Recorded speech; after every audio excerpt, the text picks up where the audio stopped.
Today on Dr. Phil. New details in the case of the beautiful missing woman in Aruba. Robin Gardner vanished on vacation. You went in to snorkel together. You came out alone.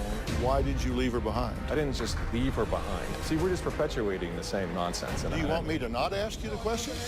Why was her friend the prime suspect?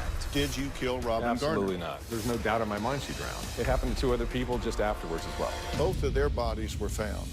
Plus, Robin's sister has waited 3 years to sit face-to-face with Gary. a dramatic confrontation. Robin would have never gone snorkeling. I know that you're telling a lie. You took out insurance where if she gets killed, you get paid. I see what you're doing. You're focusing on the sinister part. Do you really think that's an inappropriate question for me to ask you? Stop playing the victim here. I am the victim. It was a dream vacation. Palm trees, warm island breezes, and miles of sandy white beaches. A beautiful young blonde and her wealthy older friend on a 5-day Caribbean getaway. But things were not as they seemed, because Robin Gardner and Gary Giordano were not a couple. In fact, Robin's boyfriend of 2 years was sitting at home, totally unaware that his lover had jetted off to Aruba with a man she met online. A man who took out a $1.5 million insurance policy on her just days before she left. They spent their first day in paradise exploring the island and dancing the night away under the stars. On the second day, they slept in and then set out for a late lunch, some sunbathing and snorkeling on a deserted beach. But that afternoon, 2 people went into the water and only one came out, Gary. Robin Gardner's disappearance made huge headlines, and Gary was the prime suspect. There are new bombshell details in the case of the beautiful missing woman in Aruba. A beautiful young American tourist, Robin Gardner, heads to an Aruban vacation with so-called traveling companion, Gary Giordano, and she's never seen again. Giordano told police Robin was swept out to sea while they were snorkeling together. Joining me now is Robin Gardner's boyfriend, Richard Forrester. You had thought Robin was in Florida visiting her family. You had no idea she was in Aruba? That's right. I'm as much at a quandary as everybody else. And a new twist in the disappearance in Aruba, Gary Giordano is the beneficiary of her $1.5 million accidental death policy, a policy he himself took out. This is huge. This is the motive that they believe is behind all of what has taken place here. These are, of course, photos that are taken at the Rum Reef Bar, and you are watching the last time we will see Robin Gardner. They had a very extensive search of the southern part of the island and found nothing. Police have arrested Gary Giordano as a suspect in her disappearance. Belligerent! That's how Aruban officials are describing Gary Giordano's attitude as he sits in jail. Gary Giordano was detained for months while Aruban authorities investigated the disappearance, but was eventually released. Cops now believe beautiful Robin Gardner is dead. To this day, Robin's disappearance remains a mystery. Well, Gary is here today, and he's here because he wants to prove his innocence.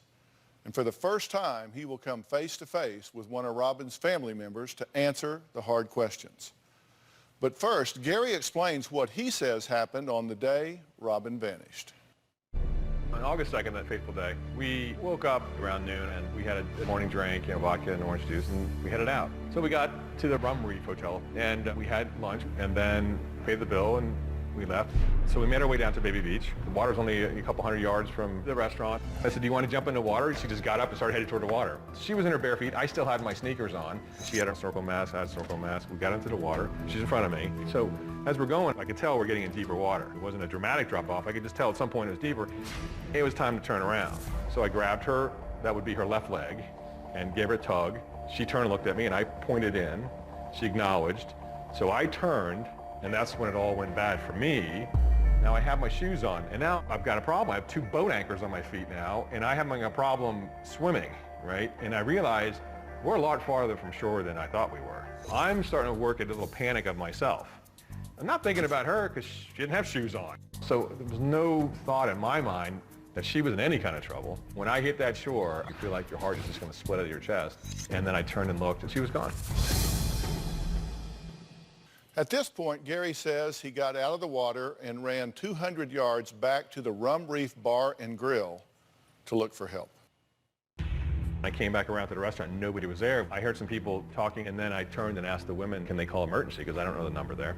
Coast Guard showed up, helicopters showed up, police showed up, search began. I told them what happened, her shoes were there, her dress was there, and now it's nighttime. One of the Coast Guard, they said that they're not needed here anymore that evening. Hardly had any sleep. Next day, I met with the U.S. consulate, and she said, do you want to call Robin's mother and let her know what's going on? The first response from the mother was, did the alcohol kill her? And she said, you went in the water during shark feeding time. It just seemed a little cold. When I met with the mother, I said, hey, I'll stay here as long as you want in Aruba. She said to me, that's okay, you can leave. My cousin is coming in. She's going to be my moral support. I went to the police station for my final interview. I told them I was leaving Aruba.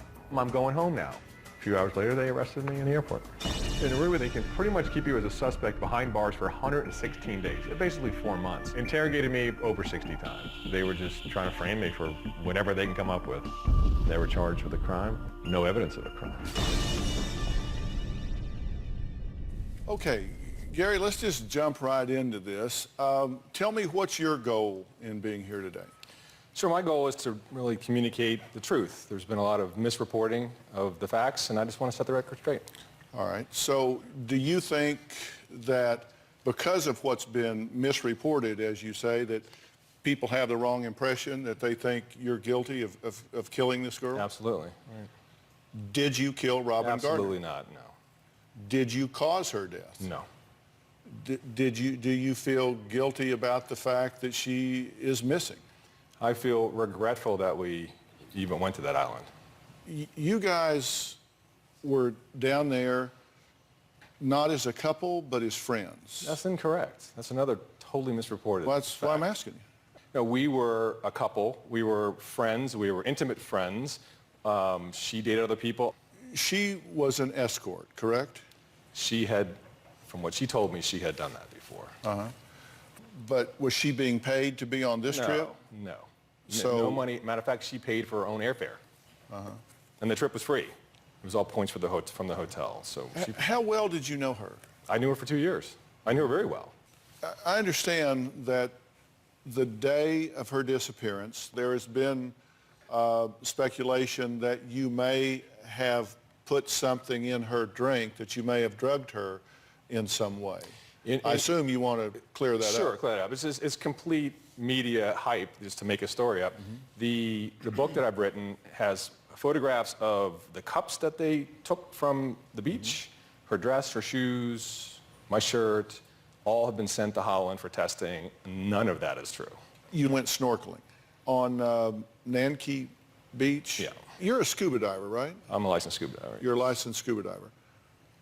Why did you pick Nanki Beach? Because I've not been there, but I've looked at it very closely, and it looks really rocky and rough and hard to get in and out of. So we didn't go snorkeling. It wasn't like this is a snorkel trip. It was like we're going to hang at the beach, relax, a little away from where the people are at Baby Beach to be a little private.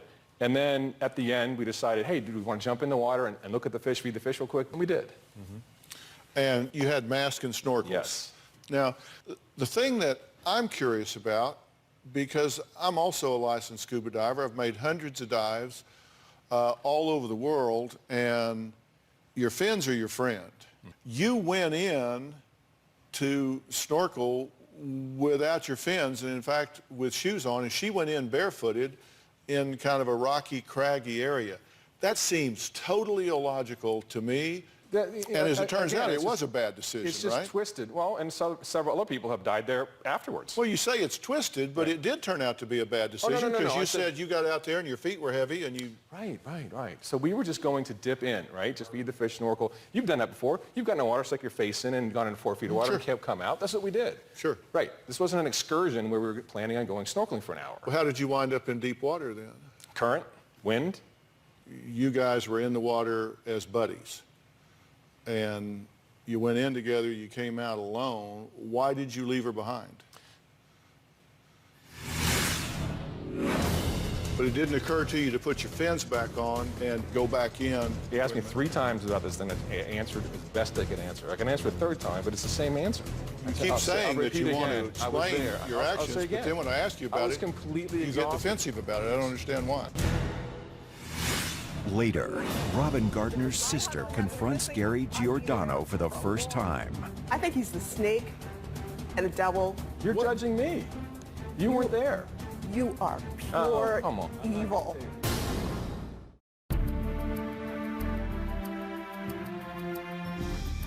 Why did you leave her behind?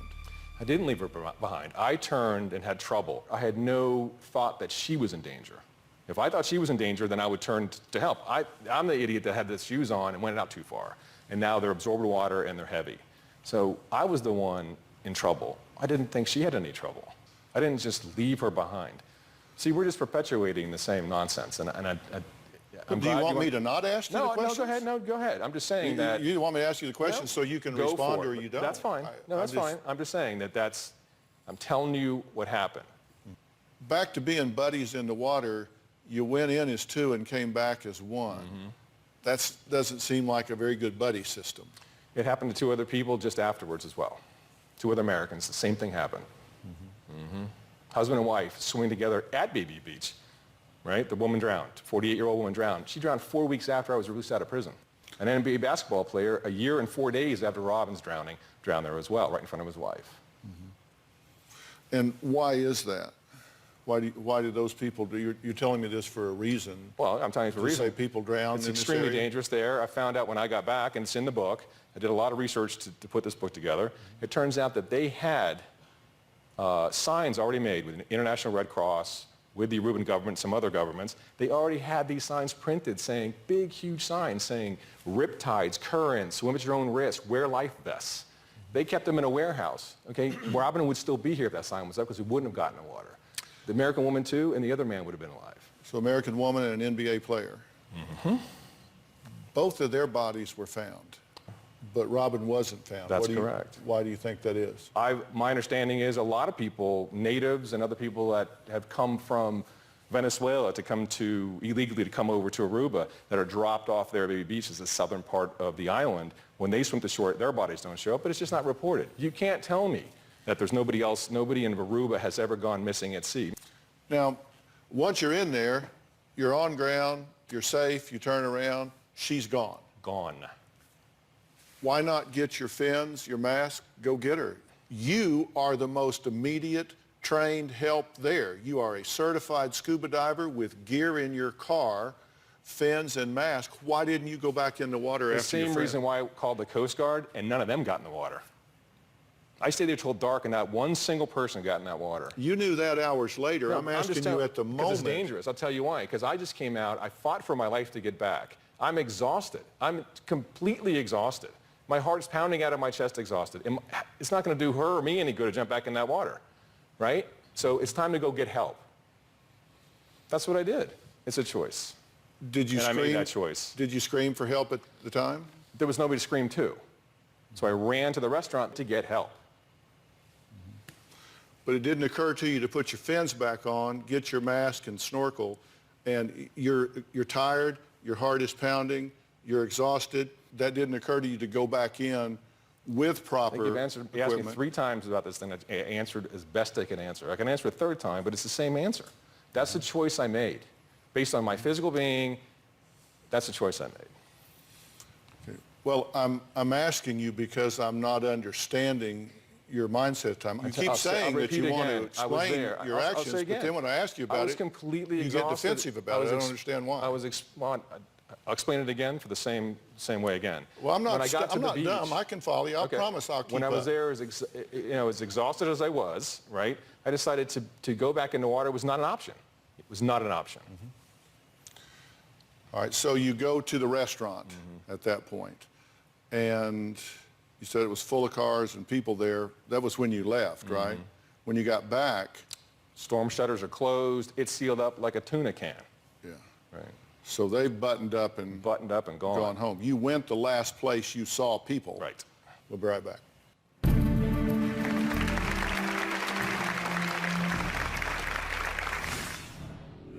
There were rumors of sex trafficking and that you ran with a less than desirable crowd. And later... You're focusing on the killing part or the death part. That's kind of... I see what you're doing. Well, she's missing.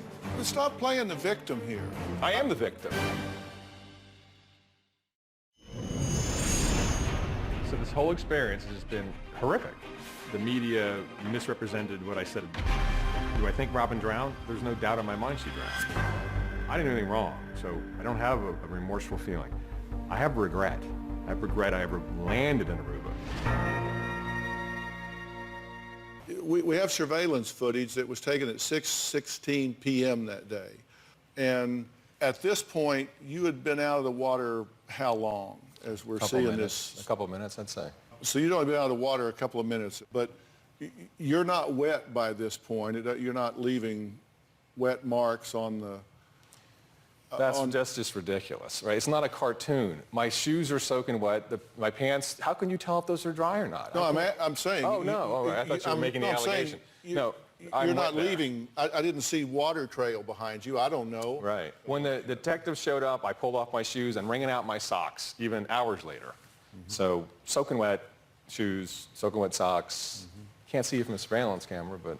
There were 3 witnesses, right, that you interacted with at that point. Witness statement number 1 was a male, and he says, the guy kept saying, lost her, oh man, and the current must have went with her. I heard my wife ask something about blood. I immediately heard him say, no, that's my girlfriend. I wouldn't kill her. While I was speaking with him, he smelled of alcohol. I think it was vodka. It could also be rum.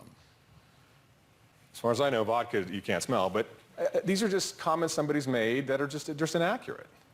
Witness 2, another female said, what I thought was strange was that this man was not searching. I noticed he was not panicked. There was a scratch on his throat. The man was under the influence of alcohol because I could smell it.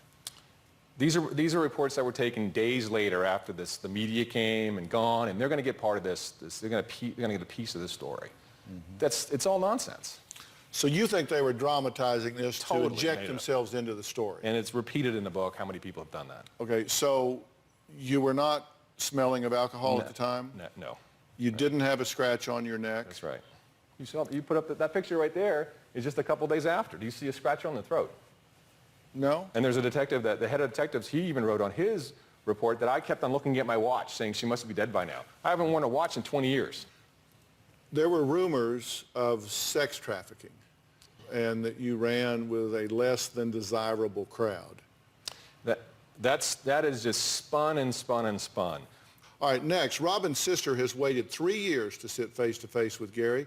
Plus, why did Gary take out a $1.5 million accident insurance policy on his traveling companion? We'll be right back. I think this was definitely premeditated murder.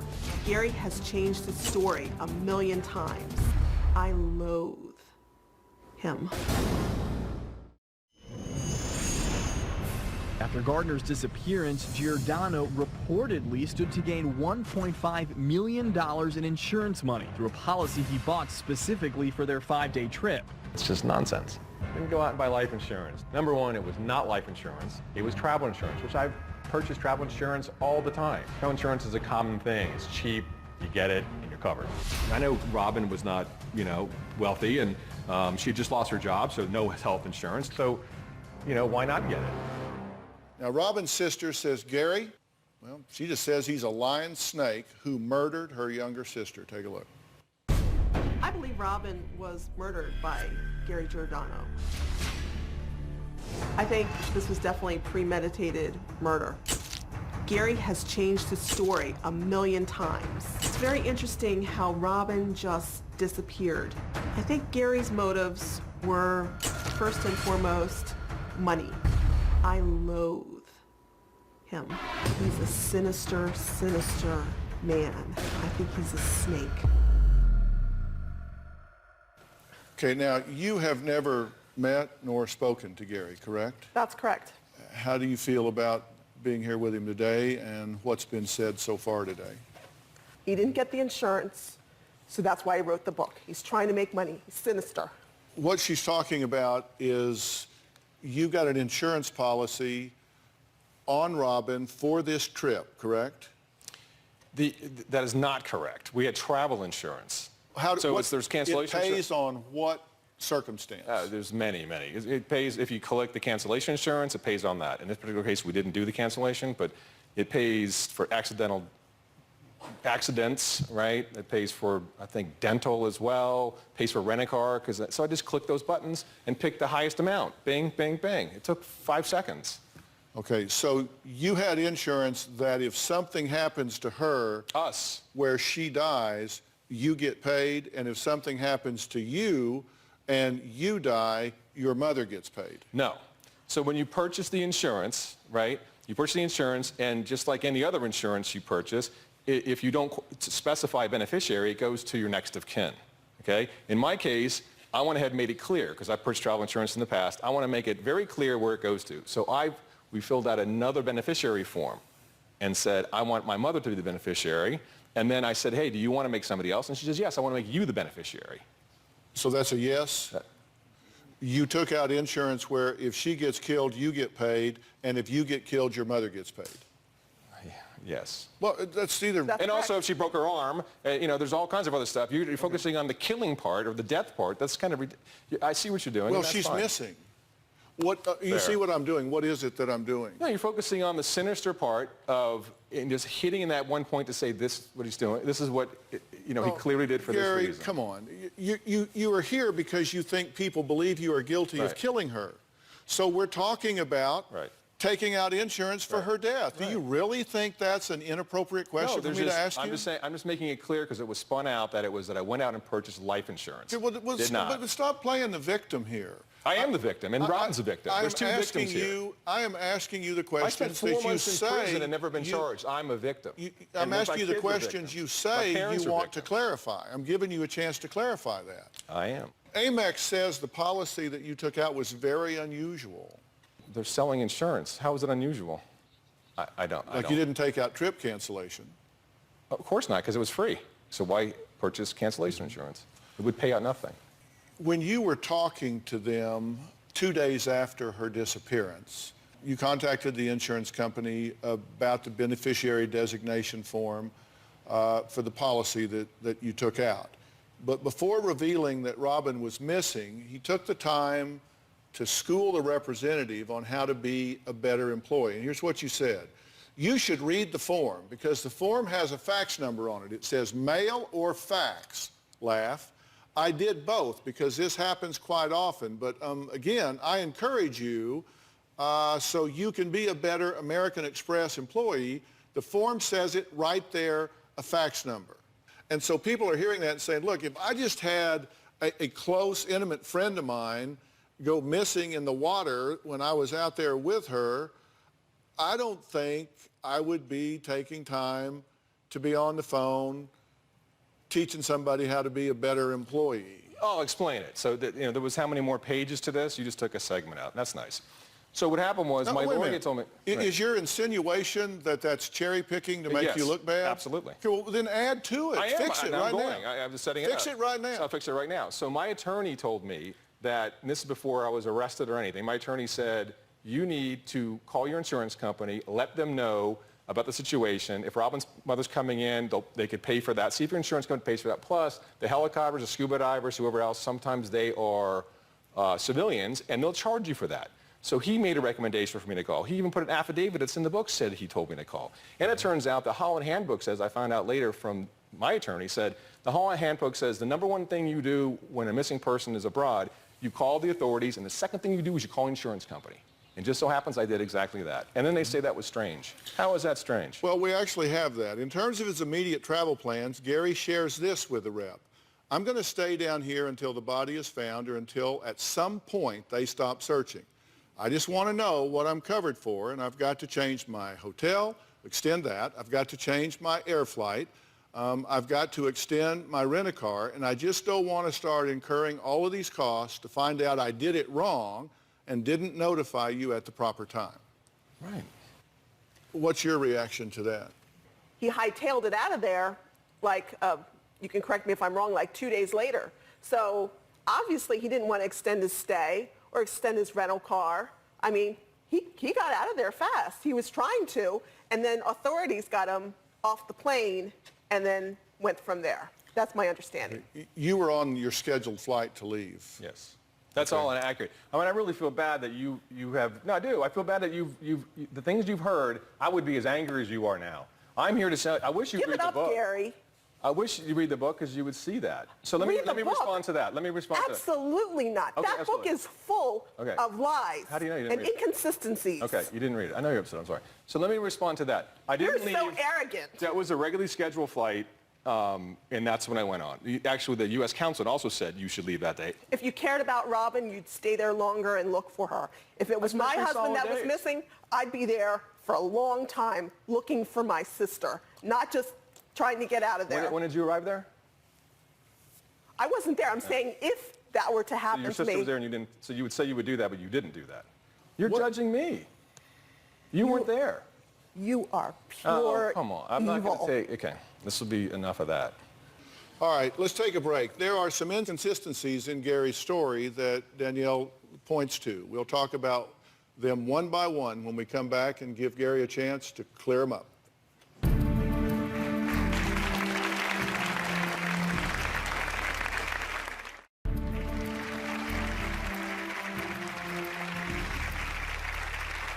Why do you think he murdered her? First of all, Robin would have never gone snorkeling.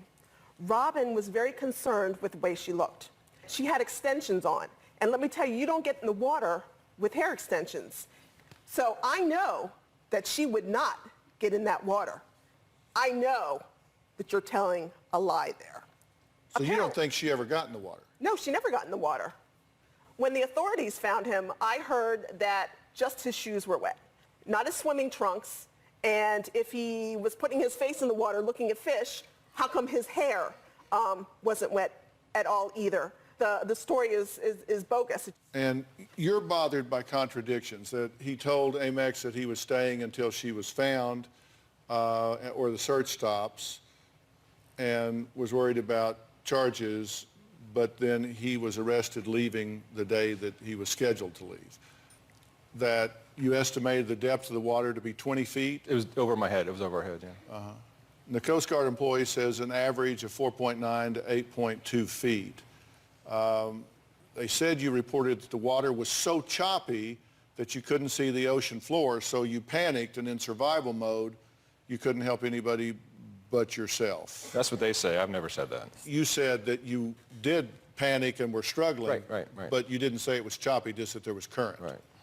You know, but let me just tell you something that people don't know, is that there's technology down there. There's cell towers everywhere. I had a phone, she had a phone, the car has a GPS. It took them a while to figure it out. We never left that area. They know now. That's why I'm home. That's why they've never charged me with anything. That's not why they didn't charge you. Oh. They didn't charge you because Aruba cannot charge you unless they have a body. That's not correct.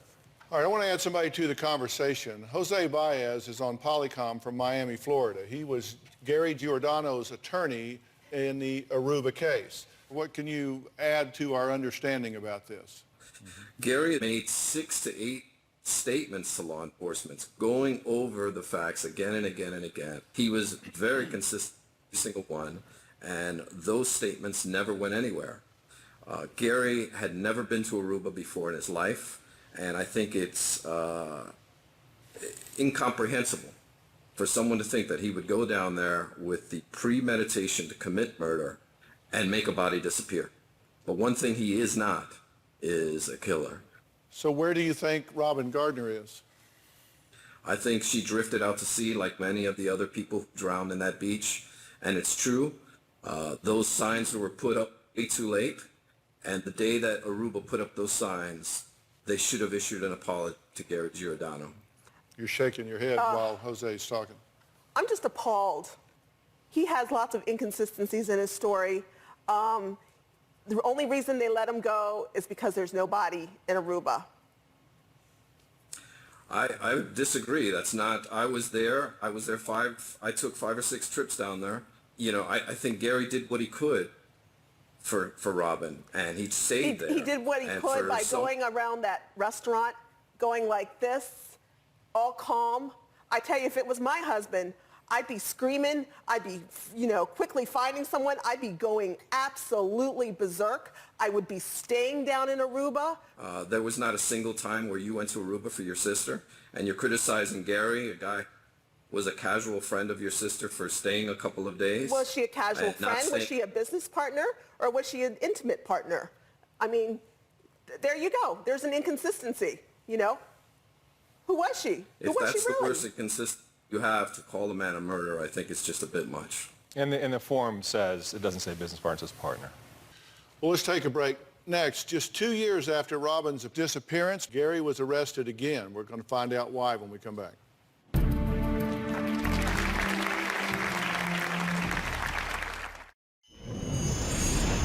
I spent 4 months in the worst prison in the world, an outdoor prison, where birds fly into your cell, rainwater floods the floor, no sink, no running water. They put me in solitary confinement, so I couldn't see TV, couldn't read newspapers, couldn't make phone calls. Horrible. No crime, no evidence of a crime, but I spent 4 months in prison fighting for my life. Now, almost a year later, Gary was in the news again. This time, they said for indecent exposure. Put a context around that. Sure. This particular day, we pulled in the garage, and the attendant recognized me. This guy started approaching me in the parking garage, talking to me, and I brushed him off. Well, he had later called the police and reported something tawdry going on in the car. The police showed up, knew who I was, saw a camera and a video camera in the car, and that's what they wanted. They wanted to break the Aruba story. So they were just bravado.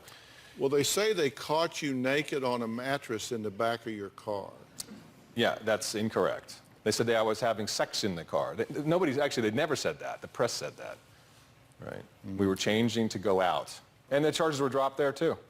The charges were completely dropped. Mm-hmm. Well, there are several women in your past that have reported you to the police, correct?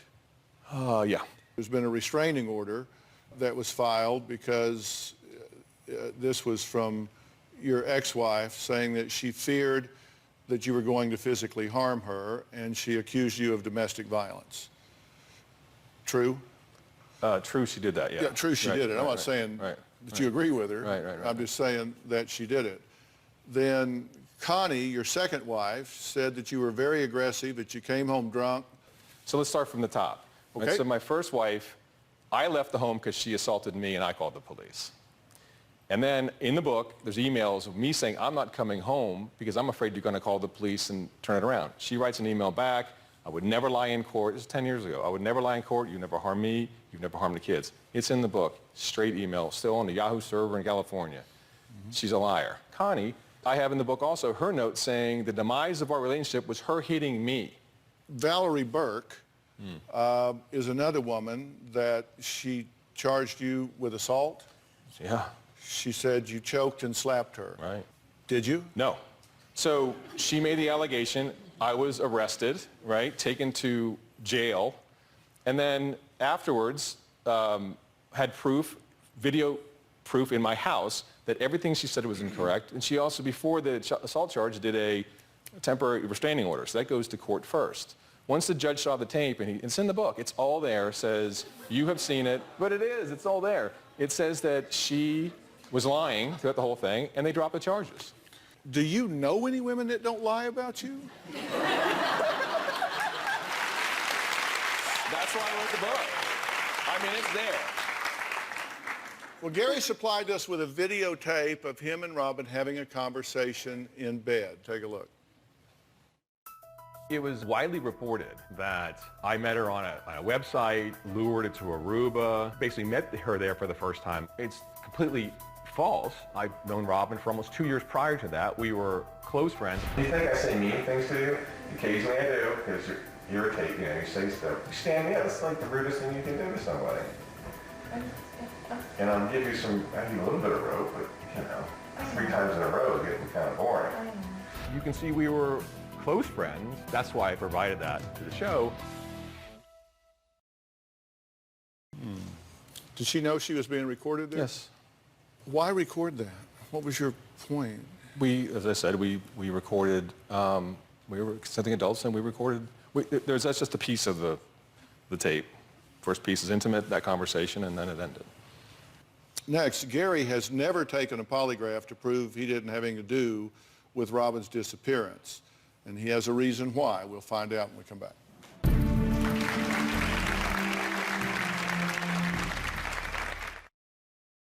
We offered Gary a polygraph test as a way to eliminate himself from suspicion once and for all.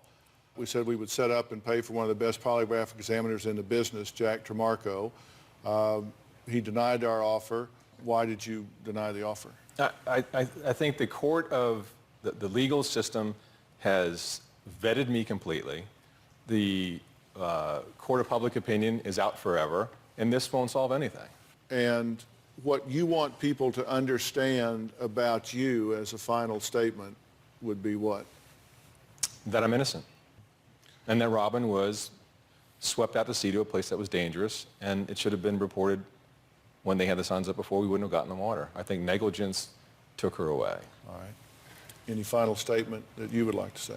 Yes, I'm here to honor my sister, Robin Gardner. She was a beautiful young woman. She was wonderful.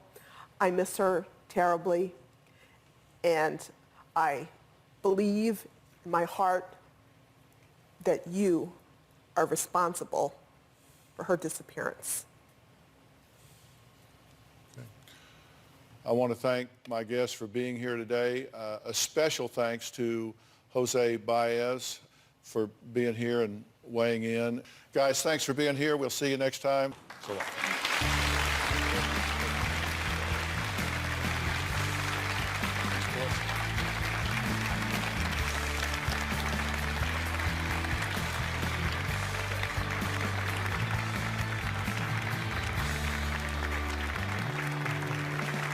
Thank you.